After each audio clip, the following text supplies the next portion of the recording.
कोई व्यक्ति भक्ति करता है तो आपके घर को कोई भी नुकसान नहीं पहुंचा सकता।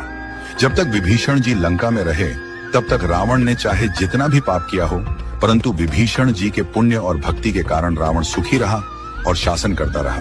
परंतु जब विभीषण जी जैसे भागवत वत्सल भक्त को रावण ने लात मारकर लंका से निकल जाने के लिए कहा, तब से रावण का विनाश आरंभ हो गया। अंत में रावण की सोने की लंका का दहन हो गया और रावण के पीछे रोने वाला भी कोई नहीं बचा।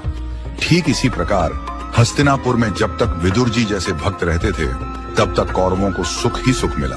परंतु जैसे ही कौरवों ने विदुर जी का अपमान करके उन्हें राज्यसभा से जाने के लिए कहा और भगवान श्री कृष्ण जी ने विदुर जी से कहा, काका अब आप तीर्थ यात्रा के लिए प्रस्थान कीजिए, कौरवों के विनाश का समय आ चुका है। विदुर जी ने हस्तिनापुर छोड़ दिया और उसी समय से कौरवों का पतन प्रारंभ हो गया।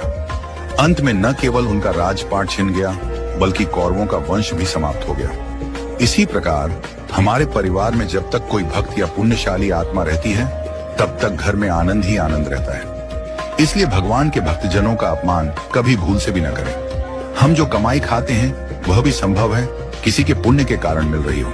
इसलिए सदा आनंद में रहें और यदि कोई भक्त आपके परिवार में भक्ति करता हो तो उसका अपमान न करें, उसका सम्मान करें और उसके मार्गदर्शन में चलने का प्रयास करें। अपनी धन दौलत, पद प्रतिष्ठा और शक्ति पर कभी अहंकार न करें, क्योंकि उसी व्यक्ति की बदौलत आपका संसार रूपी रथ चल रहा है।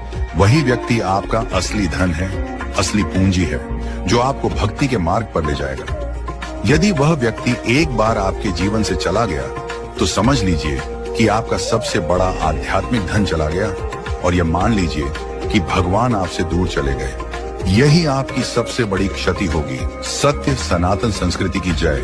जय श्री राधे।